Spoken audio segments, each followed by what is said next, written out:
언니들과 함께 책 그리고 영화를 이야기하는 언니들의 북신의 살롱 조감독입니다. 안녕하세요. 유주입니다. 안녕하세요. 도희입니다. 은하입니다. 저희가 또 지난주를 마지막으로 줄거리 소개가 종료되지 않았습니까?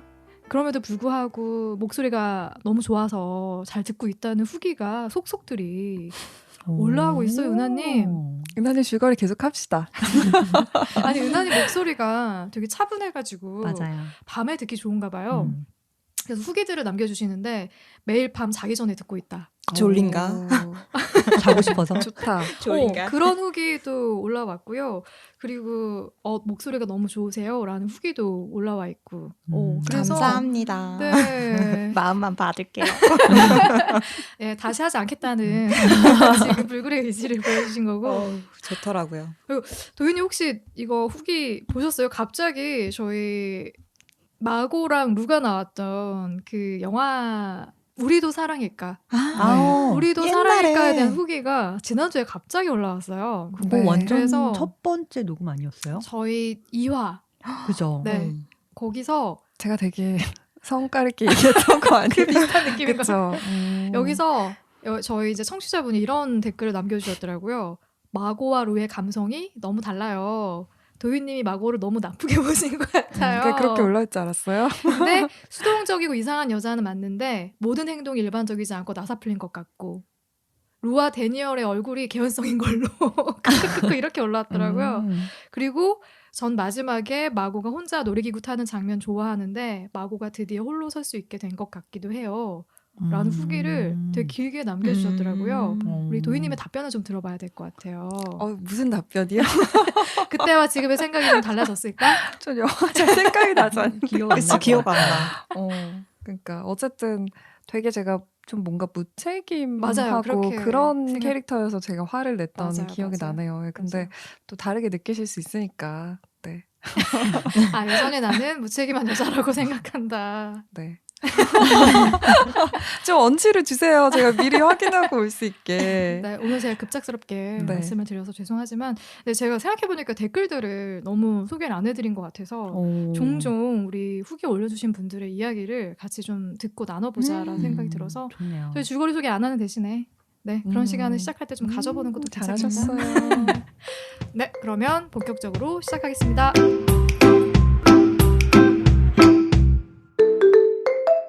네, 제가 선정한 책과 영화로 이번 주 다음 주 진행되지 않습니까? 파케가. 맞습니다. 뭐 네. 선정하셨죠? 네, 제가 선정한 책은 가슴 뛰는 소설. 이번 주 책은. 네. 그래서 언니들이 약간 오해하는 게 있는데 가슴 뛰는 소설이라고 해서 이 설렘 가득한 사랑 이야기를 하려나 보다. 맞아. 하지만 사랑에는 설렘만 있는 게 아니지 않습니까? 음. 그래서 다양한 여러 형태의 사랑 이야기를 해보고 싶어서 선정을 했고요.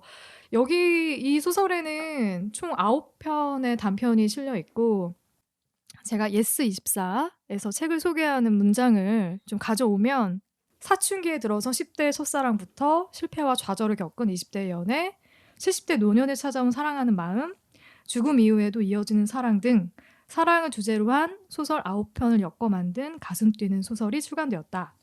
최진영, 박상영, 최민석, 이지민, 정세랑, 백수린, 권여선, 홍희정, 황정은 등 이름만으로도 독자에게 신뢰를 준 작가들이 인생이 불현듯 다가오는 사랑의 순간을 그린 단편소설을 실었다. 자기 한 몸 건사하기 힘든 현실에서 20, 30대 청춘들이 사랑과 연애, 결혼을 포기하고 진지한 사랑 앞에 머뭇거리게 되는 요즘 사람에게 사랑은 무엇인지 생각해보는 계기가 될 것이다. 어떠십니까? 이 책을 소개하는 서평에 언니들은 좀 공감을 하시나요? 이 가슴 뛰는 소설 어떻게들 읽으셨습니까?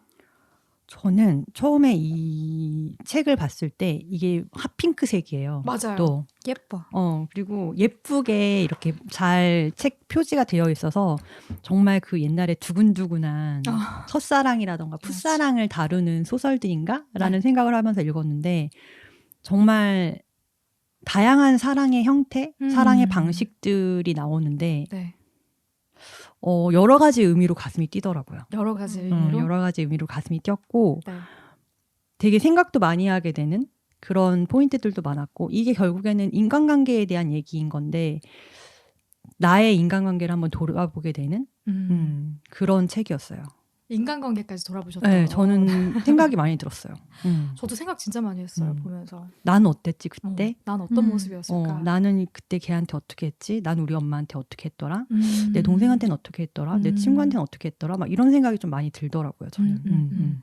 저도 처음에 이제 제목을 봤을 때 가슴 뛰는 소설이라고 해서 대체 어떤 사랑 이야기로 내 가슴을 뛰게 해줄 건가 두고 보자 이런 마음으로 책장을 펼쳤는데 네. 사실 제가 요즘에 좀 이런 달달한 이야기를 별로 좋아하지 않았어요. 별로 땡기지가 않았어.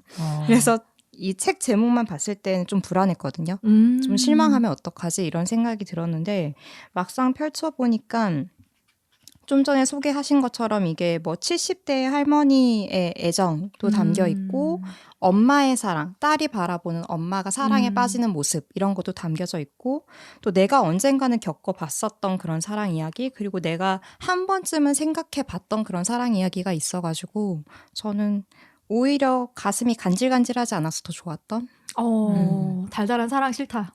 싫다. 이제 싫다. 내 이야기 아니다. 내 이야기 아니다. 이러면서 봤다. 네.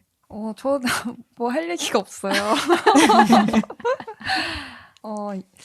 이렇게 감독님이 선정해주지 않았으면은 안 읽었을 것 같아요. 안 읽었을 것 같고 일단 제가 굉장히 좋아하는 작가가 쓴 단편 모음집이 아닌 이상은 이렇게 여러 작가들이 쓴 단편 모음집에 대해서 그렇게 끌리는 편이 아닌 것 같고 뭐 이게 낚는 게 너무 분명하잖아요. 맞아. 핑크색의 가슴 뛰는 소설이라고 네. 써있고 그리고 하나하나 읽었을 때 좋은 점도 많이 있었지만 그만 읽고 싶다. 이런 생각이 드는 것도 있었고 이게 뭐 결말이 너무 힘이 없다. 그런 느낌 드는 것도 많이 있었는데 근데 그럼에도 불구하고 단편의 매력이 사실 그런 걸 수도 있는 맞아요. 거고 끝까지 끌어가지는 못했지만 어쨌든 이 사람이 어느 순간에 딱 잡아내는 어떤 그런 관점이라고 할까? 세상을 보는 방식이라고 할까? 네. 좀 미완성이라고 해도 그런 것도 나름 다 읽고 나니까 또 생각이 나더라고요. 문득문득. 그래서 결론적으로는 나쁘지 않았어요. 네. 그리고 좀 더 찾아 읽고 싶다 이런 작가들도 발견을 했고 네. 근데 이게 단편들을 저는 9편을 쭉 읽어가면서 저는 다 나름의 생각이 이거 다 각자 개성도 다르고 매력도 있고 좋다 이 생각하면서 저는 읽었던 것 같아요. 그리고 이 전에 가슴 뛰는 소설이 나오기 전에 땀 흘리는 소설이라는 이게 창비교육에서 출간한 책인데 젊은 세대 취준생들을 위한 그런 단편들을 모아서 냈더라고요. 그래서 그 다음 후속작으로 이번에 가슴 뛰는 소설이라고 해서 사랑을 주제로 한 소설들을 단편집을 모아서 하나의 소설로 펼쳐낸 건데 이 전에 출간했던 소설도 읽어보고 싶다 하는 궁금증이 저는 생겼어요. 네.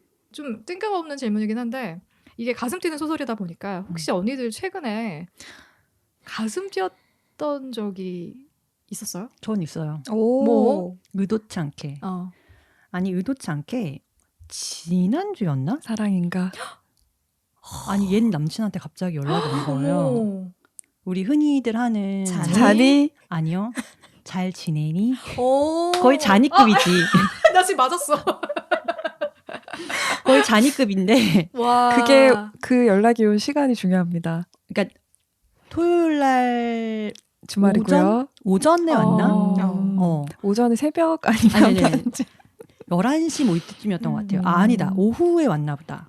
한 뭐 12시 넘어서 잘 지내니? 만날 수 있는 시간이네요. 그러네. 네. 라고 연락이 온 거예요. 그래서 거의 1년 반 만에 온 거였거든요. 아니다. 거의 2년 다 됐네요. 네. 그래서 얘 갑자기 연락을 했지? 라는 생각이 들어서 나도 어차피 뭐 제가 뭐 뭐 이거저거 따질 땐 아니니까 저는 받아줬어. 아니 좋고 싫고를 떠나서 뭔가 실천이 생겼다는 것 자체가 뭔가 좋아. 얘가 되게 좋고 싫고를 떠나서 진짜 나에게 뭔가가 일어났다는 거가 약간 나를 흥분하게 했나 봐요. 어차피 지금 나도 남자친구 하나 없는데. 뭐 어차피 그리고 나는 이게 좀 오래 알고 있는 사람들한테 저는 좀 더 안정감을 느끼는 타입이어가지고 걔가 연락이 와서 되게 막 안 좋게 헤어진 것도 아니어가지고 약간 그런 게 흥분이 되더라고요. 가슴이 막 뛰더라고 갑자기. 그래서 어떻게 뭐야? 됐어요? 그래서 그러니까 이제는 우리는 결말도 되게 궁금하잖아. 연락을 이제 했는데 연락을 하다가 이제 만나기로는 했어요. 만나기로 했는데 이제 계속 주말에 일이 있고 이래가지고 어떻게 하다가 미뤄져서 아마 추석 지나고 볼 것 같긴 한데 너무 만나기로 미뤄졌어. 했구나. 만나기로는 그러니까 밥 한 번 먹자 이래서 만나기로는 했는데 그냥 얘랑 카톡을 하면서 느꼈지. 내가 얘랑 왜 헤어졌는지. 왜? 왜 헤어졌어? 아니 그냥 카톡을 하면서 느껴지는 그런 것들이 있어요. 그러니까 이게 연하였거든요. 나이가 어렸는데 그러니까 기본적으로 허세가 있는 거예요. 어쨌든 나는 나이가 많고 경제 생활을 먼저 시작을 했기 때문에 이제 내가 쌓아놓은 게 더 많은 거에 대해서 본인이 약간의 열등감을 갖고 있었던 친구이기도 했거든요. 그리고 뭐 가정 환경에서도 본인이 좀 약간 열등감을 가질 수밖에 없는 게 뭐 나쁜 의미가 아니라 자기를 제외한 다른 식구들이 너무 잘난 거예요. 그러니까 근데 본인은 그거에 비해서 조금 떨어지는 거에 대해서 약간 열등감을 갖고 있는 게 그런 구석이 있었는데 그런 것들이 이게 얘기를 하다 보면 또 드러나잖아요. 그래서 내가 얘랑 이래서 헤어졌구나. 나의 그때 그 선택은 옳았다. 그럼에도 불구하고 지금 잠깐 연락했는데도 그게 다시 보인다는 거잖아. 그러니까 사람이 그러니까 아마 걔도 나랑 카톡을 하면서 느꼈겠죠. 내가 왜 이런 애였지. 나의 여친이랑 왜 헤어졌는지 걔도 느끼지 않았을까요? 아니면 사람은 사실 잘 쉽게 변하지 않으니까. 근데 우선은 뭐 이제 흥분됐던 건 걔가 막 좋아서 가슴이 떨렸다기보다는 그냥 나에게 잔잔한 나의 바다에 뭔가 퐁당 해주는 사건이 일어났다는 거에 약간 가슴이 떨렸어요. 그래. 저 없어요. 없습니다. 최근에 감독님 사고 얘기를 들었을 때 제가 가슴이 뛰었어요. 걱정이 돼서. 네. 저도 비슷한 맥락에서 제가 최근에 조그만 접촉 사고가 나가지고 지금 큰 돈이 나가게 생긴 상태라 가슴이 벌렁벌렁 뛰고 여러 가지로 제가 올해 3제 마지막 해거든요. 친구야. 도윤님이랑 그쵸? 도윤님이랑 얼마 안 남긴 했는데 왜 얼마 안 남은 이 시점에 이런 사고가 날까? 아니 근데 감독님의 3제는 되게 길다. 아니 이 얘기를 들은 지가 맨날 3제야. 자기일 땐 훨씬 더 길게 느껴져요. 그렇구나. 제 3자는 금방 본인일 때를 생각해보세요. 본인일 때를. 잠깐만 3제 시작된 거 아니에요? 나요? 네, 유주님도? 아직 아니야? 우리 그런 거 이제 구차한 얘기 너 하지 말자. 그래. 그런 심장이 벌렁거림이 있었다. 근데 저도 진짜 없어요. 정말 열심히 생각을 해봤는데 내가 가슴이 벌렁벌렁 할 때, 소비할 때, 뭐 이렇게 택배 시킬 때 정말 소소한 재미를 느낄 때 그럴 때 없어. 부럽다. 그래도 요즘 은하님 열심히 청약 넣고 있다고 하니까 빨리 돼야지. 얼마 전에 그 굉장히 유명한 그 아세요? 로또 청약 그 반포에 있는 어떤 아파트 모 아파트 있어요. 로또 청약 넣으셨대요. 다 넣을 수 있는 거잖아요. 넣을 수 있죠. 되면 저한테 쏘기로 했어요. 크게. 안 될 걸 알기 때문에 제가 얘기했다. 보복 스피커 사준다고. 대면에. 하나만 더 사주면 좋겠다. 네, 뭐 가슴 뛰는 얘기 하고 있는데 유주님이 그나마 크게 가슴 뛸 일이 있어서 다행이네요. 부럽다. 저희 셋은 다 고만고만해가지고 할 말이 없네. 고만고만해. 네, 뭐 책 제목은 가슴 뛰는 소설이지만 사실 가슴 뛰는 소설이라는 제목과는 별개의 느낌으로 가는 소설들도 꽤 많이 수록이 돼 있기 때문에 가슴은 여러 형태로 뛰니까요. 그럼요. 여러 형태로 뛰기 때문에 저처럼 이렇게 접촉사고로 인해서 뛰는 가슴도 있고 하니까 이 안에 들어가 있는 9개의 단편 중에서 저를 포함한 언니들이 꼽은 단편을 하나씩 선정을 해서 같이 얘기해보면 좋겠다는 생각이 들었고요. 좋아요. 그래서 그 전에 어떤 단편을 할 건지 미리 제가 여쭤보지 않았습니까? 네. 제가 선정한 단편 먼저. 저는 제가 너무나도 사랑하는 정사랑 작가님의 웨딩드레스 44. 44 사이즈? 근데 이 정세랑 작가님의 이 소설은 옥상에서 만나요? 라는 소설에 실려 있는 단편이더라고요. 그래서 아마 꼭 이 가슴 뛰는 소설이 아니더라도 아마 읽어보신 분들이 많을 것 같아요. 웨딩드레스는. 이 웨딩드레스는 길게 설명할 게 없어요. 길게 설명해 주세요. 듣고 싶어. 길게 설명을 뭐 해도 한 석 줄이면 끝날 것 같은데 네, 웨딩드레스가 한 벌 있습니다. 네. 해외에 신인 디자이너가 디자인한 웨딩드레스가 국내로 이제 수입이 되는 거죠. 그래서 어떤 웨딩드레스 샵에 들어가게 되는 거예요. 그 웨딩드레스가. 그러면서 웨딩드레스를 입게 되는 여성들의 이야기. 44명의 여성들의 이야기가 수록이 돼 있는데 길고 저는 짧게 너무 재밌었어요. 진짜 이게 44개의 이야기가 하나같이 다 공감이 돼가지고 그래서 저는 같이 이야기해볼 수 있지 않을까. 다음 주에 소개하게 된 영화랑도 좀 비슷하게 맞물리는 게 있고 그래서 웨딩드레스란 단편을 선정을 했고요. 여기 44개의 이야기가 여성의 삶이 또 묘사가 짤막하게 돼 있잖아요. 제가 인상 깊게 읽었던 웨딩드레스와 얽힌 여성의 삶 이거는 짧기 때문에 그냥 읽어드릴게요. 어떤 에피소드였는지. 네. 이 웨딩드레스를 입게 된 6번째 여자의 이야기였는데요. 6번째 여자의 목덜미에는 타투가 있었다. 아래에서 위로 향하여 머리 쪽을 가리키는 화살표와 나이트메어 머신이라는 장난스러운 문구였는데 샵에서 시험삼아 머리를 업스타일로 틀어 올리자 아주 잘 보였다. 그 모습을 지켜보던 남자 쪽이 돌연 비난을 해왔다. 너는 그거 할 때 결혼할 생각은 하나도 안 했냐? 진짜 보기 싫어. 철들었으면 레이저로 지우든가 했어야지. 25살에 한 타투였다. 연기를 하시네요. 한 번도 후회한 적이 없었다. 원래는 업스타일을 하지 않거나 파운데이션으로 가릴 셈이었지만 남자의 갑작스러운 짜증에 그 온건한 계획들을 버리기로 마음먹었다. 내 몸에서 제일 마음에 드는 부분이야. 지금은 너보다 마음에 들거든? 2주 동안의 팽팽한 신경전 끝 식장에 들어가기 직전에 여자는 마지막으로 거울을 돌아보았다. 역시나 멋진 타투였고 드레스와도 잘 어울렸다. 내 몸은 내 거야. 결혼을 한다고 해도 내 몸은 내 거야. 내 마음대로 할 거라고. 다들 보라고 해. 44명의 여자 중에 가장 멋진 워킹으로 입장했다. 저는 이 마지막 부분이 너무 마음에 들었어요. 내 몸은 내 거야. 내가 좋다는데. 내가 하고 싶은 스타일인데. 왜 네가 내 몸을 가지고. 그래서 저는 이 이야기가 가장 인상적이었거든요. 인상적이었어요. 네네. 저 좋았어요. 이 단편 안에서의 이 여성의 삶이 잘 묘사가 되어 있어서. 저는 좀 와닿았던 게 26번째. 이것도 더 짧아서 읽어드릴게요. 남자가 잠결에 실수로 여자를 때렸다. 팔꿈치로 눈두덩이를 힘껏 친 것이다. 여자는 멍이 들었다. 미안해, 정말 미안해. 좀비 꿈을 꿨어. 남자는 공포영화를 잘 못 보면서도 즐겨보는 편이었다. 이해할 만한 일이지만 여자는 화가 났다. 3일쯤 화가 풀리지 않았다. 4일째가 되어서야 여자는 깨달았다. 여자는 화가 난 것이 아니었다. 두려운 것이었다. 그때까지 인식하지 못했지만 두 사람 사이엔 압도적인 힘의 차이가 있었다. 나중에 남자가 머리를 다치거나 치매에 걸리면 어떡하지? 성격이 변해서 때리고 목을 조르면 어떡하지? 최악의 상상들이 연이었다. 이게 제가 최근에 그 여자의 데이트 폭력 사건 기사를 접하고서 본 거여가지고 엄청 와닿더라고요. 이게 우리가 은연중에 이 힘의 차이에 대해서 생각해 보게 되는 순간들이 많이 있잖아요.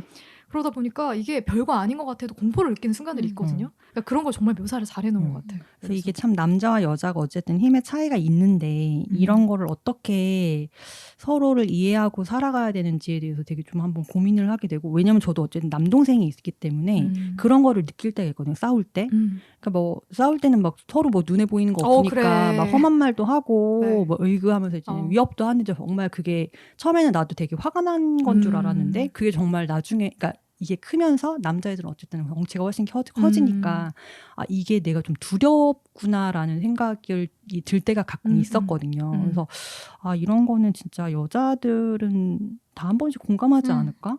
라는 생각이 들어서 이 에피소드가 굉장히 인상적이더라고요. 저도 너무 공감됐어요. 진짜로.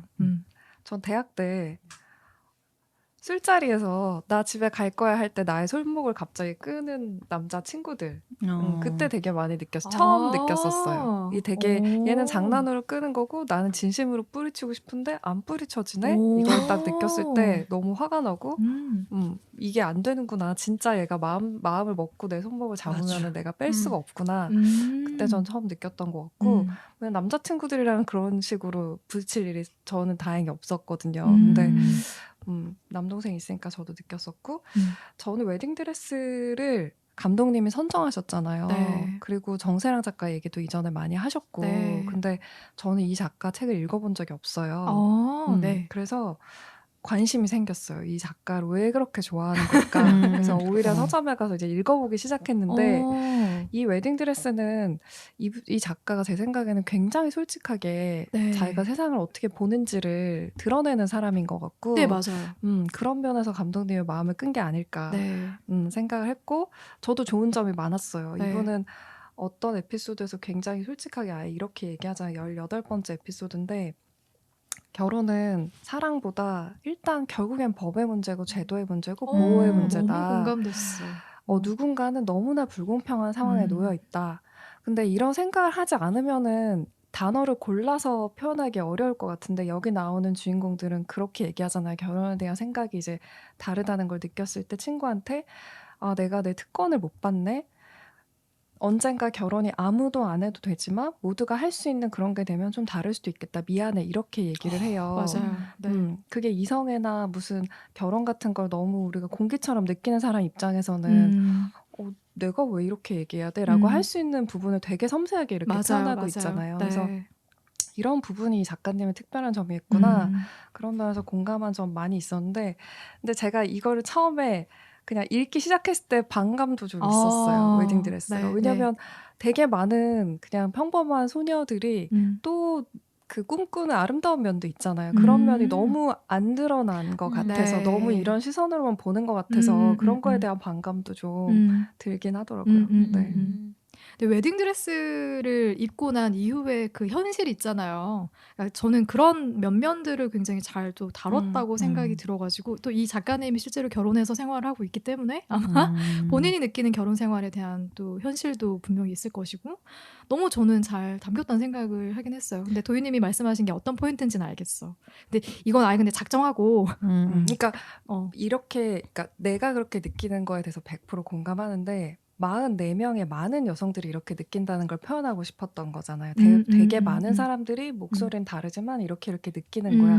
그런 것도 공감을 해요. 근데 이게 사회과학이 아니고 소설이잖아요. 그러니까 뭔가 그러니까 그런 부분들 있잖아요. 모든 사람이 이런 건 아니잖아라는 얘기도 좀 하고 싶기도 하고 또 그런 면에서 공격받을 게 예상이 돼서 내가 더 조심스러워지는 부분도 있고 그러니까 남편이랑 얘기를 할 때도 사실 가장 내 편인 사람이 배우자인 사람들도 있을 거잖아요. 근데 그게 마치 결혼 제도 속에서는 안 될 것 같은 느낌을 주는 것 같아서 그런 마음이 들었던 것 같아요. 저는 그런 부분들이 완화되는 그 에피소드들이 몇 개가 보였는데 그 중에 하나가 사실 결혼 별거 아니야. 술이 좋아서 서로 술 마시는 그 시간이 너무 즐겁고 행복해서 결혼을 하기로 했다라고 하고 술을 계속 마시는 그리고 그 타코야키 춤. 타코야키 춤. 내일은 남편한테 무슨 춤을 춰주지? 나는 분명히 문어춤을 췄는데 나를 토막내? 타코야키로? 이러면서 춤추는 거 너무 일상이고 그리고 저는 또 좋았던 게 서로의 온기가 너무 좋아서 그러니까 저는 이것도 정말 결혼의 하나의 단면이라고 보거든요. 막 드라마틱하게 막 사랑에 빠져서 이 사람 아니면 안 될 것 같고 하는 그런 감정도 있겠지만 그것보다는 난 이 사람이랑 같이 누워있을 때 안고 있는 게 너무 좋아. 너무 따뜻해. 그 체온이 좋아. 우리 집에서 결혼을 해서 같이 자자. 안고. 나는 그런 것들도 중간중간에 잘 표현이 돼 있어가지고 좋더라고요. 네, 아이러니한 게 뭐냐면은 여기 그런 에피소드가 있어요. 어두워. 사랑은 어두워. 가족이 된다는 건 어두워. 어두운 면은 항상 있어. 이렇게 얘기하는 게 있어요. 저는 사실 제가 이런 사람인 것 같거든요. 여기 되게 공감합니다. 가족을 만들고 결혼을 하고 뭔가 그렇게 된다는 것에 대한 두려움이 있어요. 그래서 오히려 이런 것만 밀고 나간 작품을 보면 마음이 무거워지는 느낌? 하여튼 그래서 정세랑 작가님 책을 읽어볼 생각이에요. 추천드립니다. 특히 시선으로부터를 강추드리고요. 네. 저는 마음에 드는 거 많았는데 이제 여기에서 나왔던 이야기 중에 25번째 마트 앞에서 크게 싸웠다? 네. 그 어떤 여자가 남편이랑 같이 마트에 갔다가 이런 문화센터에서 되게 저렴하게 강좌를 하고 있는 게 있어서 나 저런 홈패션 한번 배워볼까? 라고 했더니 남편이 요리부터 배워. 무슨 요리 배우지? 이탈리안 배울까? 한식부터 배워. 그러니까 약간 뭐 무슨 가정부 대하듯이 맞아. 아내가 집에서 밥 해주는 사람이 아닌데 너무 당연하게 생각하고 얘기하는 거. 거기에서 이 여자가 완전히 눈이 돌아가서 뭐라고 이 18새끼야? 이러면서 욕을 나 하고 너무 통쾌했어. 그리고 남자는 쪼그려 앉아서 울잖아요. 남자 울었어.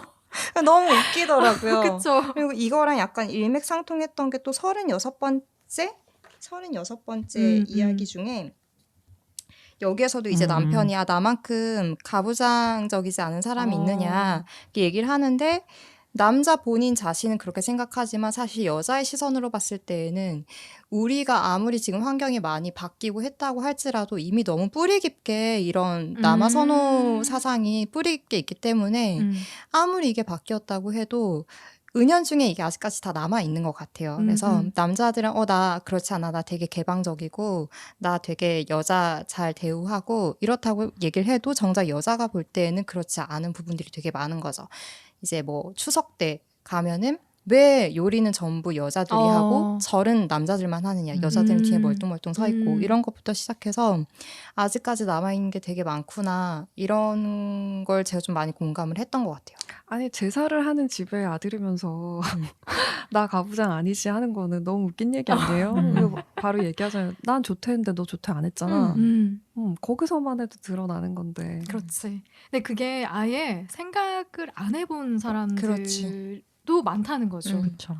그런 부분에 대해 생각해보지 못했으면은 사실 그냥 지나치게 되는 것들도 많아가지고 그런 것들을 되게 탁 꼬집어서 얘기해주는 것 같아가지고 되게 좋았고 저는 비슷한 맥락에서 대학원생이 결혼하는 원래 혼인신고만 하려고 살려고 하다가 그러니까 둘 다 식에 대한 애정이나 환상이 전혀 없었던 거예요. 그냥 실용적인 성격이었는데 부모들이 무조건 해야 된다. 여자의 어머니는 울고 남자 아버지가 소리를 지르고 그래서 두 사람이 지고 말았는데 두 사람이 상의해서 생각했던 그 과정을 모두 다 결국 해야만 했다.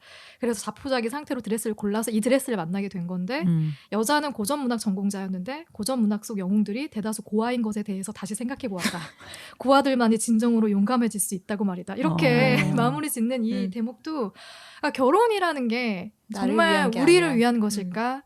대부분은 부모님의 만족을 위해서 물론 지금은 스몰 웨딩이 많이 생겨나기도 했지만 정말 대부분은 부모님들의 만족을 위해서 하는 것 같다는 생각이 저는 계속 보면서 들어요. 혹시 언니들은 웨딩드레스에 대한 환상은 없었어요? 저는 1도 없었어요. 진짜? 어릴 네, 때부터? 한 번도 없었어요. 결혼식에 대한 환상? 없어요. 어릴 때부터? 아니 근데 그냥 보기에는 굉장히 환상을 가지고 있었을 것 같은데 없어요. 전혀 없어요. 하얀색 옷을 그렇게 입고 꽃을 들고 사람들 앞에서 이런 거에 대한 환상은 전혀 없어요.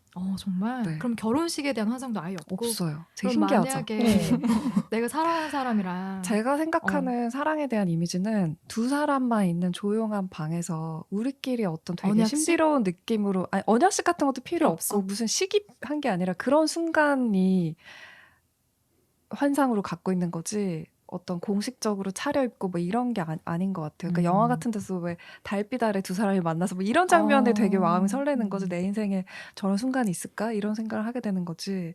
다 드러난 데서 공식적으로 뭐 그런 무슨 뭐 세레모니 이런 거에 대한 환상은 없는 것 같아요. 근데 저도 결혼식에 대한 환상은 없었어요. 근데 웨딩드레스에 대한 환상은 그게 예쁠 것 같다. 은주님은 머리 입어도 예쁠 것 같다. 일단 팔짱신 미녀에다가 얼굴도 예뻐. 깜짝 놀라서 사례가 들렸네. 우리 유튜브 하면 진짜 폭발할 텐데 보여줄 수가 없네. 여기 유수님 미녀.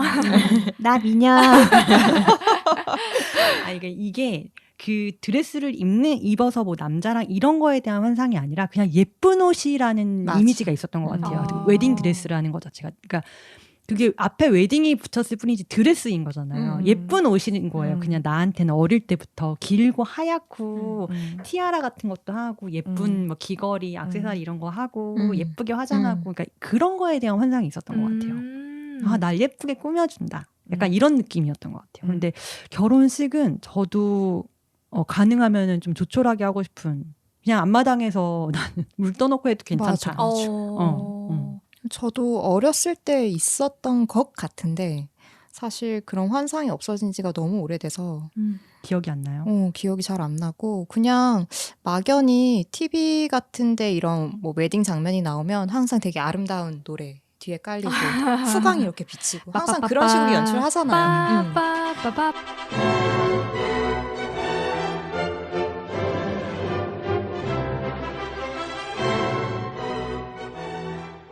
그러다 보니까 이게 학습이 된 것 같아요. 학습이 돼서 그냥 막연히 아 예쁘다. 나도 뭐 저런 주인공이 되는 거구나. 이런 막연한 생각이 있었던 거지. 언제부턴가 되게 저런 거 쓸데없다. 돈 낭비다. 돈 낭비다. 왜 저렇게 잠깐 1시간 입을 거에 저런 장소와 옷에 돈을 그렇게 쓰나. 그런 생각 좀 많이 했던 것 같아요. 그러니까 감독님 궁금하죠. 저는 근데 웨딩드레스에 대한 환상은 전혀 없어요. 전 치마를 입는 것조차도 싫어했기 때문에 저는 중고등학교 때 교복 입는 게 너무 싫었거든요. 진짜 찢어버리고 싶었어. 그 정도로? 그리고 항상 치마 아래 체육복 바지를 입고 다니던 그치. 네, 그런 소녀였기 때문에 웨딩드레스에 대한 환상은 전혀 없었는데 근데 결혼이란 제도 결혼이라는 제도가 주는 안정감 그런 것에 대한 환상이 있었어요. 저는 딱 그 아까 도윤님이 소개해 주셨던 그 에피소드 있잖아요. 제도의 문제이다. 제도가 가지고 있는, 그러니까 제도가 네. 주는 분명히 안정감이 저는 있다고, 그 특권이 있다고 생각을 아주 하거든요. 크죠. 네. 우리 같이 지금 현재 결혼하지 않고 살아가는 사람들이 누릴 수 없는 특권이 굉장히 많단 그쵸. 말이에요. 하지만 세금은 우리가 더 내지? 분하다. 동성끼리의 어떤 이런 관계만 법적으로 인정을 해준다고 하면 우리가 훨씬 보호받고 난 그게 아, 훨씬 맞아. 더 행복할 것 같은데 네. 그걸 안 해주잖아요. 생활 동반자법 그치. 맞죠? 지금 계속 표류하고 있는 법이. 그죠. 근데 웨딩드레스는 저는 그런 면에서 되게 제가 갖고 있던 생각들을 너무 다 짧게 요약해준 것 같아가지고 그래서 너무 재밌더라고요. 생각해야 하는 부분이 많은 소설이었어요, 사실. 읽으면서. 네. 뭐 웨딩드레스 얘기만도 지금 우리가 꽤 오랜 시간을 하고 있는데 언니들의 단편, 네, 언니들의 단편도 하나씩 들어봐야 되는데 은하님, 네. 은하님이 픽한 단편은? 저는 제일 마지막에 있었던 황정은 작가의 데니 드비토. 슬퍼. 이 사람 뭐지? 진짜? 그래서 되게 고민을 많이 하다가 골랐는데 네. 일단 데니 드비토라는 작품은 유라라는 여자가 주인공이에요. 유라라는 여자가 유도라는 남자친구랑 이름도 되게 독특하지. 네. 유도라는 이제 애인이랑 같이 동거를 하면서 복자라는 고양이를 키우고 있습니다. 고양이를 키우면서 살아가다가 둘이 막 깨를 볶으면서 이제 뭐 TV를 보다가 이런 다큐멘터리에서 남편을 먼저 떠나보낸 어떤 여자의 굴장사를 하는 여자의 이야기가 나와요. 그래서 그걸 보면서 유도 씨, 우리 둘 중에 누가 먼저 죽어버리게 되면 어떻게 될까? 이런 얘기를 서로 나누게 돼요. 나누다가 나는 만약에 죽게 되면 귀신이 돼서 유도 씨한테 달라붙어 있을 거야. 그러니까 참 이 사람이 넉살 좋게도 그래 달라붙어 있어. 얼마든지 달라붙어 있어. 이렇게 한 거예요. 그러고 나서 이렇게 둘이 깨볶다가 어느 날 이 유라가 펭귄으로 나왔던 배우 이름이 뭐지? 뜬금없이 펭귄맨으로 나왔던 그 남자 이름이 뭐지? 배우 이름이 뭐지? 라고 하는 순간 아 내가 죽었구나라는 걸 깨달아요. 이거 너무 그러니까 저는 이 여자가 어떻게 어떤 식으로 죽었는지가 안 나오는 것도 저는 참 마음에 들더라고요. 그런 끔찍한 어떤 부분이 묘사가 되어 있지 않아서도 좋았고 어쨌거나 그때 이제 자기가 죽었다라는 걸 깨닫고 그때부터 이제 아 내가 귀신이 되었구나 홀령이 되었구나 그러면서 이제 그 집에서 계속 떠돌게 돼요. 떠도는데 이 남자는 이제 홀로 남겨져서 뭐 서로 이렇게 혼자 이런 치유의 시간도 갖고 나중에 연애도 하고 그 여자 결혼도 하고 아이도 낳고 그걸 다 지켜본다고. 그러니까 이 여자는 언젠가는 이 유도 씨도 죽어서 원기가 되어서 자기랑 다시 만나서 함께 하늘나라로 승천하는 이런 거를 꿈꾸면서 기다리는 건데 참 혼자만의 쓸쓸한 기다림이죠. 굉장히 길죠. 그래서 그 동안에 이제 아이도 낳고 유도 씨가 재혼이 아니지 결혼한 여자가 죽는 것까지도 다 지켜보면서 계속 기다려요. 너 참 안 죽는다 이러면서. 그니까 대체 언제 우리는 만날 수 있는 거냐. 그렇게 기다리면서 결국은 마지막 순간에 아 내가 그렇게 떠올리려고 했던 게 데니 드비토였지 라고 생각하면서 이제 완전히 사라져버리고 이게 정확하게 얘기는 되진 않지만 이 남자가 마지막에 죽는 순간에도 이 중간중간 나오는데 사람들이 영혼이 되어 완전히 사라지는 순간에 짧게 되게 뭐라고 뱉으면서 죽는 사람이 있고 그냥 완전히 흩어져 버린 사람이 있는데 되게 생뚱맞게 뭐 어라? 뭐 에라? 뭐 이러면서 죽는 사람들도 있고 나는 뭐라고 하면서 죽을까? 유도 씨는 뭐라고 하면서 죽을까? 이런 거를 많이 상상했었는데 이제 유라의 경우에는 데니 드비토라고 하면서 사라진 거였고 유도의 경우에는 이제 유라. 그것도 되게 좀 짠하더라고요. 그래도 평생의 사랑은 유라였네. 이런 생각 들게 만드는. 그래서 그 만난 부인의 이름을 말하면서 죽을까? 아니면 또 다른 말을 하면서 죽을까? 어떻게 죽을까라고 했는데 그거를 보고 유라가 죽었는지는 모르겠지만 어쨌거나 마지막 순간에 떠올린 이름이 유라였더라고요. 네.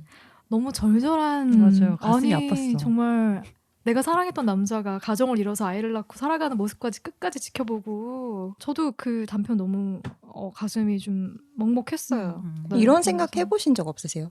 뭐 내 주변에 이런 나를 사랑했던 혹은 나를 증오했던 무언가가 내 주변에 돌아다니고 있구나. 혹은 내가 죽는다면 내가 얘한테 붙게 될까? 원기가 될까? 내가 이렇게 지천에 떠돌게 될까? 이런 생각 해보신 적 없으세요? 나도 죽으면 그냥 흩어지고 싶어. 깔끔하게.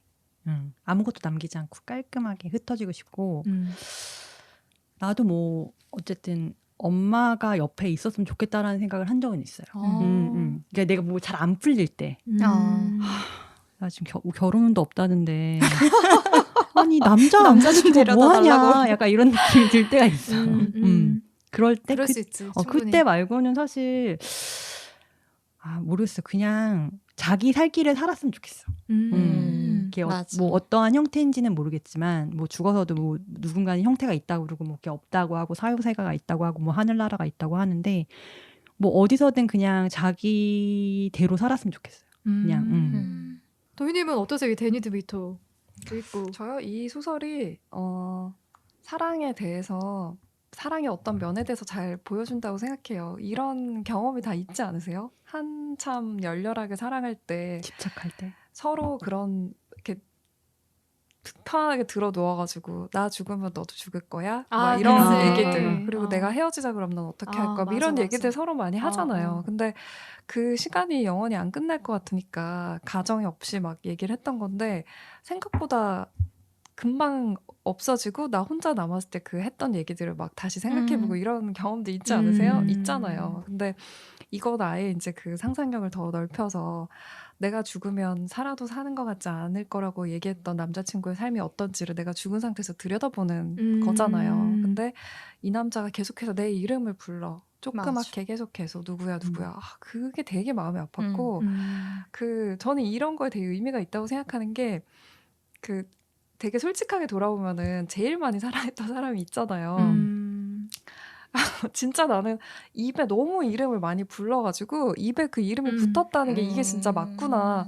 순간순간 걔 이름이 나올 때가 있어. 지금 너무 시간이 많이 지났는데도 한 명의 이름이 나온다고 하면 난 그 사람 이름일 거고 이런 게 있잖아요. 그런 걸 참 잘 표현을 한 것 같고 그리고 이 주인공이 내 존재가 난 이미 죽은 상태니까 내 존재가 흩어지고 있다는 것도 계속 느끼고 있어요. 그래서 도대체 내가 뭘까? 한 이틀 동안 다른 거에 정신이 팔려가지고 내가 뭐고 여기 왜 남아있고 어떤 남자를 기다리고 이것조차도 잃어버렸었어. 이런 것도 막 고백을 하잖아요.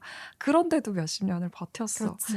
그래서 우리가 사랑에 대해서 갖고 있는 내가 아니면 안 되고 너가 아니면 안 되고 그런 마음을 좀 이렇게 확장해서 보여준 게 아닌가. 근데 이게 되게 환상이고 사실이 아니라고 생각하면서도 또 한편 사실이라고도 느끼거든요. 내가 살아보니까 인생이 그렇게까지 길지 않고 내가 지금 아직까지 되게 선명하게 남아있는 그 사람 같은 사람을 또 만날 수 있을까? 이런 생각도 많이 들기 때문에 어떻게 생각하면은 헤어져서 아니면 이 사람은 죽었으니까 다른 여자와 평생을 잘 살았던 남자지만 여전히 두 사람이 갖고 있었던 그 관계 자체는 끊어지지 않고 끝까지 간 거잖아요. 이런 게 사랑인가? 그런 생각할 수 있는 단편이었어요. 네. 참 은하님이랑 도희님 감성이 비슷하다라는 생각이 내 얘기를 들으면서 그런 식의 분석을 제발 좀 하지 말라고. 은하님이 골라주신 단편이랑 저는 조금 비슷한 느낌을 받았거든요. 도희님이 이제 픽한 단편하고. 그래서 자연스럽게 이렇게 도희님의 단편으로 넘어가려고 하는데 자연스러웠어. 자연스러웠어요. 네. 도희님이 골라주신 봄밤이었죠. 네, 봄밤. 뭐 깊이 생각하지 않고 제가 이 책을 다 읽고 나서 몇 페이지 이렇게 표시를 해둔 게 많았던 게 봄밤이더라고요. 네. 이게 권여선 작가님의 봄밤이라는 작품인데 줄거리 굉장히 간단해요. 너무나 가난하고 사업을 실패하고 이혼하고 몸도 진짜 많이 아픈 나이 많은 남자, 수환이라는 남자가 있고, 그리고 뭐 나름 정상적으로 살아온 것 같은데 학교 선생님하고 했었으니까. 근데 어쨌든 이분도 결혼을 실패하고 알코올 중독자가 된 연경이라는 사람이 있어요. 둘 다 실패한 상태에서 나이가 40이 넘어서 만났었죠. 43. 만나서 살다가 수환이 너무 많이 아프게 되면서 병원에 가게 돼요. 근데 굉장히 심각하게 아파서 이제 생명이 얼마 남지 않은 상태야. 근데 연경은 수환과 떨어져 있는 상태에서 둘이 더 나빠지는 걸 발견을 하고 나서 본인의 알코올 중독과 수환의 병세가 나빠지는 걸 발견하고 나서 자기 집 뭐 이런 걸 정리를 해가지고 요양원에 같이 들어와요. 들어가죠. 네, 같이 그래서 살아. 이 삶이 얼마 남지 않은 시한부 인생의 남자와 알코올 중독자 여자가 요양원 커플로 있으니까 많은 사람들이 속닥속닥하죠. 근데 연경은 알코올 중독 끊질 못하고 남자가 오늘 내일 하는데도 요양원 안에서는 술을 마실 수가 없으니까 나가죠. 술을 마시기 위해 나가요. 근데 그 나가 있는 기간이 하루 이틀 3일 계속 길어지고 있고 사람들이 이 여자를 비난해요. 근데 수환이 결국 죽게 되는 날 그 요양원에 같이 있지 않았고 연경은 바깥에 나가 있는 상태였고 나중에 의식불명으로 실려와요. 장례가 다 끝나고 나서. 근데 그리고 다시 돌아왔을 때는 기억을 다 잃은 상태에서 수환을 기억하지 못하고 근데 내가 뭔가 인생에서 중요한 걸 잃어버린 것 같은데 하면서 요양원을 막 찾으러 다녀요. 뭔가를. 이런 그냥 단편이에요. 근데 여기서 제 마음을 되게 건드렸던 거는 다 그러셨을 거예요. 제일 마지막 장면에 이 요양원 사람들이 여자에 대해서 비난하는 마음이 있었는데 연경의 온전치 못한 정신이 수환을 보낼 때까지 죽을 힘을 다해 견뎠다는 것을 그리고 수환이 떠난 후에서야 비로소 안심하고 죽어버렸다는 것을 늙은 그들은 본능적으로 알았다. 그러니까 이때까지 버텼던 거죠. 정신을 차리고 있으려고. 이런 게 참 좋았고 그리고 중간에 전 그 물음이 좋았어요. 이 남자가 내 병은 내 분모의 크기를 얼마나 측량할 수 없이 크게 하고 있을까? 이게 모두가 분모 분자로 맞아요. 묘사해서 얘기를 네. 하잖아요. 내가 갖고 있는 것과 나의 단점을 분모 분자로 얘기하는데 뭐라고 얘기해 주냐면은 그렇지 않아. 당신은 아직도 분모보다 분자가 훨씬 더 큰 사람이야. 근데 우리가 사랑이야말로 정말 한계가 없고 뭐 그런 게 없고 조건이 없고 이렇게 얘기하면서도 얼마나 많이 분모와 분자를 우리가 저울질을 해요. 그 상대방에 대해서만이 아니라 나에 대해서도 하잖아요. 그럼요. 내가 갖고 있는 게 이만큼인데 내 단점이 이만큼이니까 이런 사람을 만날 수 있을까? 이걸 보여줄 수 있을까? 이걸 너무 많이 하는데 이 커플 같은 경우에는 그냥 편하게 살지 이런 남자 만나서 도대체 왜 결혼하지? 그런 생각할 수도 있어. 그런 생각할 수 있잖아요. 충분히. 읽으면서도 도대체 뭐가 특별한 게 있어서 이 그러니까요. 남자를 품었을까? 이 신용불량자의 맞아요. 건강보험료도 내지 못한 심지어 이 남자를 여자는 학교 선생님이었어요. 품었을까? 안정된 직장을 갖고 있었고. 근데 결국 이 커플이 이 여자분이 원했던 거는 나의 분자가 뭐고 분모가 뭐든지 간에 그거에 대해서 긍정해주고 괜찮아라고 해주는 사람이 없었던 거잖아요. 그런 다른 조건들이 중요한 게 아니라. 그래서 맞아. 이런 게 사랑이지. 맞다. 진짜 내가 이 사람들에 대해서 뭐라고 말을 할 수 있는 자격이 되나? 이런 생각이 많이 들었던 것 같아요. 이 책, 이 부분 읽으면서. 네, 그래서 좋았습니다. 근데 저는 그런 거 보통 싫거든요. 알코올 중독, 사랑에 대해서 얘기하면서 알코올 중독이 나오는 게 참 싫었어요. 소재로 항상. 등장하죠. 라스베가스를 떠나면 맞아요. 이런 게. 니콜라스 케이지 나오네. 네, 사랑한다고 하면서 자기의 그거 하나를 포기하지 못하는 저게 사랑인가? 나를 받아주기만 원하는 게 사랑인가? 이런 반감이 있었는데 이거는 완전히 다른 면에서 이게 사랑입니다. 근데 수환이라는 캐릭터가 너무 마음이 가서 그쵸. 보는 내내 어떻게 이렇게 일편단심으로 이 여자를 사랑할 수가 있지? 그 생각도 들었고 모르겠어요. 저는 물론 연경의 사랑도 되게 크게 느껴졌지만 수환도 정말 끝까지 버틸 만큼 버티다가 갔구나. 그 생각이 들어서 이 사랑하는 여자가 도저히 술을 끊을 수 없는 걸 알기 때문에 밖에 나가서 술을 먹는데 보내줘야 되잖아. 근데 자기가 이제 힘들어하는 모습 보이면 못 나갈 거 아니까 그때 진통제를 맞고라도 밝은 모습으로 보내고 그리고서는 쓰러져서 이제 죽을 그리고 만든 거죠. 엄마는 마음에 하나도 없잖아요. 그래요. 너는 맞아요. 술을 좀 끊고 나를 케어해줘야 되지 음, 않겠니? 그게 그래도 아니야. 내가 오늘 내일 하는데 이런 마음이 마음이 전혀 없고 없어. 1도 없어. 이 오히려 반대만 하고 있어. 내가 이런 상황에서라도 이런 것까지라도 내가 이해해주지 않으면 나는 아무것도 못하는 사람. 약간 이런 맞아. 이 두 사람의 사랑 너무 절절했어. 제목도 너무 좋고. 맞아. 아니, 그리고 또 그런 게 많잖아요. 상대방의 단점을 품어줄 때는 그래도 내가 품는 쪽이니까 여유가 있다. 근데 보통은 이런 꼴에 나를 보이고 싶지 않아. 그럼. 나를 버려. 뭐 이런 식의 그런 학대 같은 게 많이 나오는데 여기는 그 사람 그런 것도 없어요. 그런 게 없어요. 맞아. 이 소설은 좀 진짜 감히 어떻게 이 두 사람을 말할 수 없을 정도로 되게 먹먹했는데 전 이 종우라는 캐릭터도 되게 좀 인상적이었어요. 수환이를 간병. 끝까지 돌봐줬던 젊은 간병인. 20대 젊은 남자 간병인. 아이였죠. 이 아이도 참 인상적이더라고요. 어쨌든 되게 섬세한 아이 같아요. 맞아. 이 둘을 보면서 본인이 어쨌든 느끼는 것들이 있는데 그런 거를 참 섬세한 아이다. 얘도 참 인상적이다라는 생각을 했어요. 가는 순간에 끝까지 지켜봐줬잖아. 또. 나 이런 게 너무 좋아. 아까 재밌는 데를 읽어서 당신한테 읽어주려고 접어놨지. 이런 거. 책을 꺼내면서 소소한 것들. 이거 너한테 읽어주려고 접어놨지. 이런 거. 그러니까 이렇게 섬세함을 나눌 수 있는 상대라니. 제가 생각하는 사랑이 이런 거. 저 그래? 이런 사랑 하고 싶어요. 할 수 있어. 할 수 있어. 이번 생은 틀린 것 같아요. 모르지. 43세 찾아올지. 그럼 정말. 찾아올 거야 조만간. 기다려봐요. 네. 유주님이 픽한 단편은 어떤 거죠? 네, 제가 픽한 거는 최민석 작가의 괜찮아 니 털쯤. 아니, 그러니까 이 소설 9편이 다 좀 먹먹한 느낌이 드는 소설들이더라고요. 근데 그러니까 지금 어쨌든 코로나로 밖에 나가지 못하고 사람들을 많이 만나지 못하는 상황에 이렇게 좀 답답한 것도 물론 이렇게 가슴을 울리지만 이런 게 좀 잘 안 읽힌다라는 생각을 했거든요. 근데 저는 괜찮아 니 털쯤은 이 단편은 정말 술술 읽히더라고요. 네. 그러니까 간략하게 설명해 주시면 설명을 하자면 어떤 남자가 이거 어떻게 설명해야 되죠? 남자 원숭이에요. 원숭이 네. 인간으로 태어난 남자. 이게 근데 설정도 되게 재밌어요. 어쨌든 지구가 아프잖아요. 네. 환경이 점점 파괴가 되니까 지구가 역행을 하려는 거예요. 이게 하나의 이론인데 역행을 하다 보니까 자꾸 태고로 돌아가려고 하니까 이에 맞춰서 사람들 중에 몇몇이 원숭이로 역진화를 하기 시작하는 거죠. 근데 하필 이 주인공 남자애가 그런 케이스인 거예요. 그치. 그래서 아침이 되면은 무성하게 몸에서 털이 자라고 조금만 정신을 놓고 있으면은 사람의 언어가 아니고 원숭이처럼 우갸갸갸 하기 시작하고 뇌가 어쨌든 점점 퇴화하기 시작하고 원숭이처럼 등도 굽고 이렇게 되는 거예요.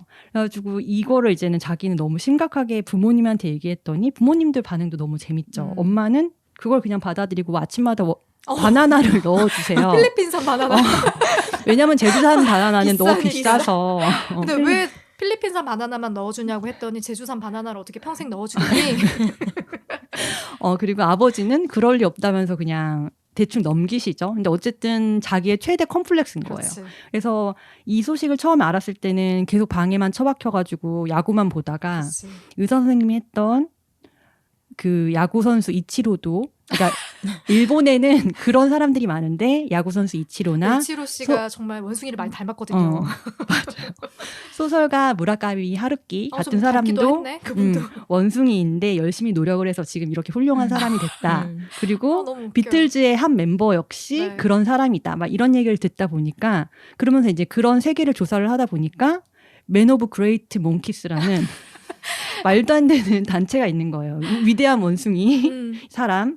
그래서 이제 거기에 자기도 들어가야겠다라는 생각에 열심히 아침마다 털을 밀고 운동을 하고 등이 굽지 않기 위해서 운동을 하고 책도 열심히 읽는 사람이 됐는데 그렇게 몇 년을 하다 보니까 자기가 엄친아가 돼버린 거예요. 진짜. 몸도 너무 좋고 머리도 너무 똑똑 너무 좋은 대학에도 들어갔고.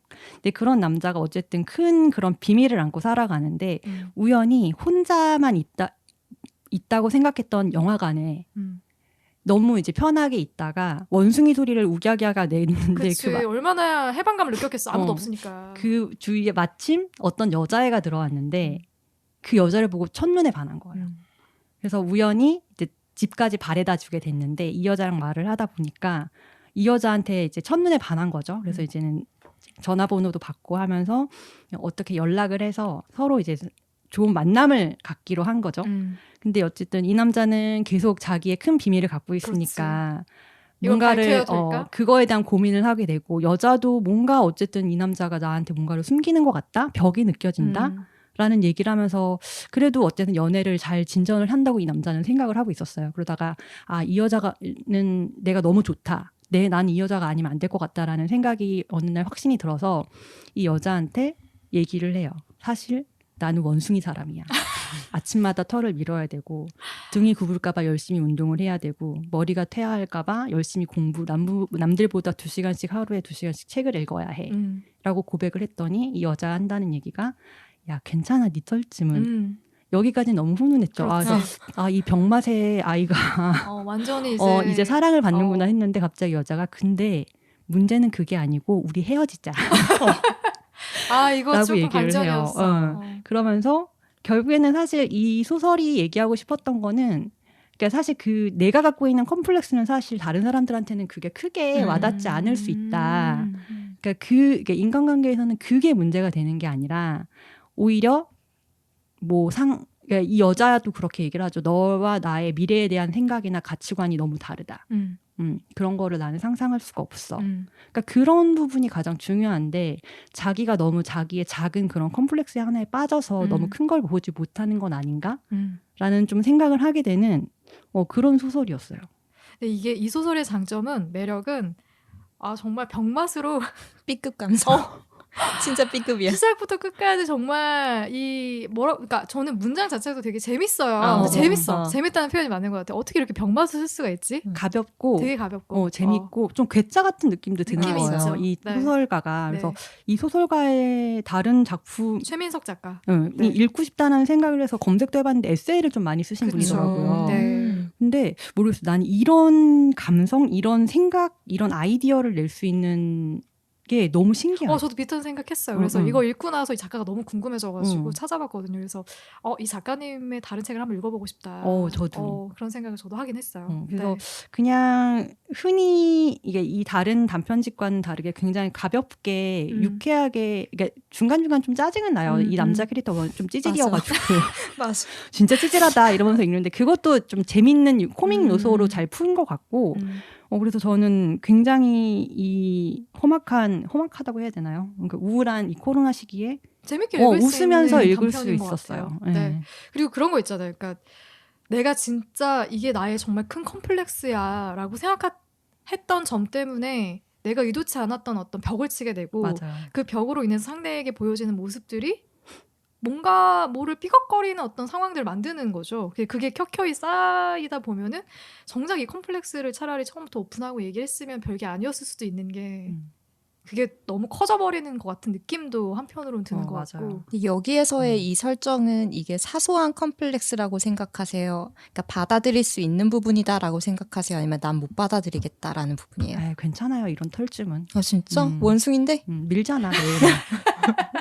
그냥 외모에 대한 그런 외적인 컴플렉스는 사람을 만나는 데 있어서 그렇게 큰 부분을 차지하는 것 같지는 않아요. 저는. 그러니까 유주님의 생각은 이게 어떤 외적인 조건보다 뭔가 성향으로 맞고 안 맞고에 대한 부분들이 되게 중요했던 건데 너무 이 주인공이 외적인 부분에만 그런 거죠. 갇혀 있었던 거 아닌가? 근데 이 털이 이제 꼭 외모적인 게 아니라도 나 털 있는 남자 괜찮아는 그 털이 아니라도 이제 누구나 봤을 때 정상이 아니고 남들과 다르고 누군가는 그것 때문에 나 너 못 만나겠어 라고 할 수 있는 어떤 요인을 다 지금 털이라고 얘기할 수 있는 거잖아요. 그래서 저는 이 소설이 좀 아쉬웠던 점은 이렇게 끝내는 게 좀 아쉬웠어요.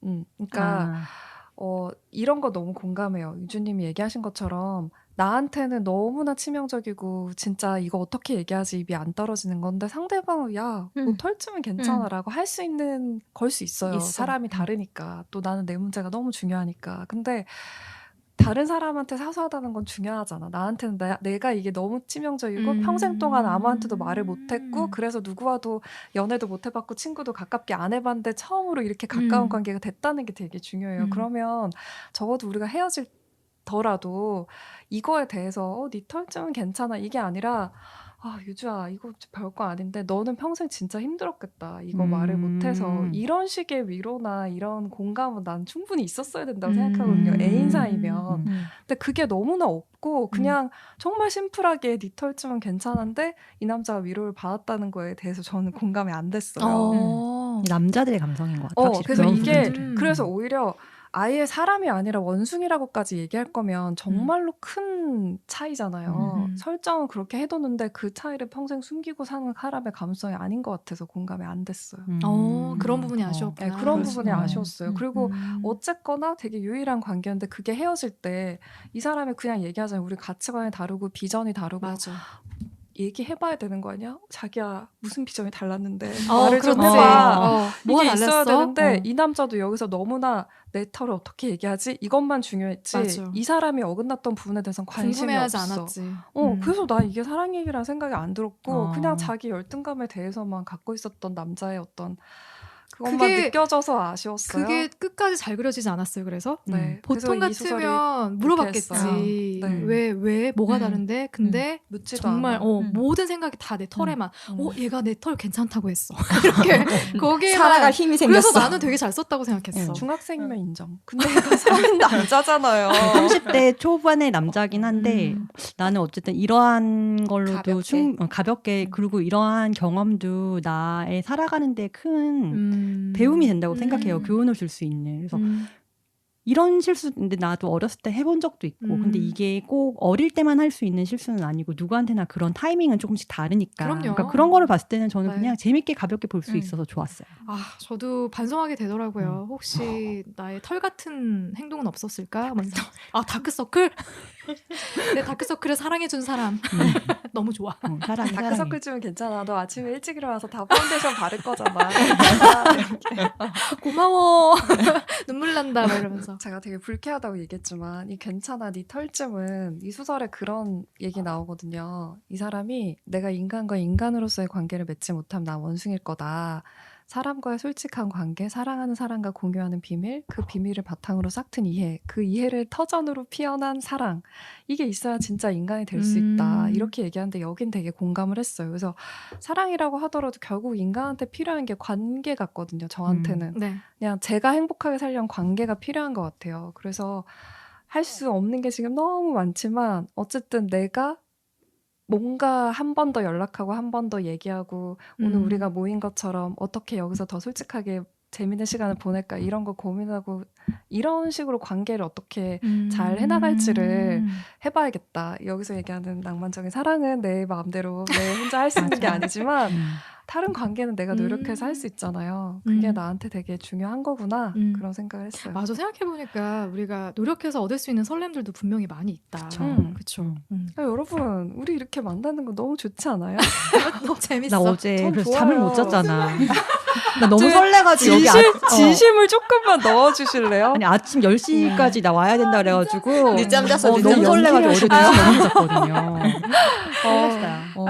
제가 마무리를 해야 될 것 같은데 저는 이 가슴 뛰는 소설에서 가슴 뛰고 싶은 언니들이 간접 경험을 많이 해줄 수 있게 해주는 소설이지 않을까 싶어가지고 지금 심정지 상태라면 저는 이 가슴 뛰는 소설 한번 읽어보셔도 괜찮지 않을까라는 생각이 들고요.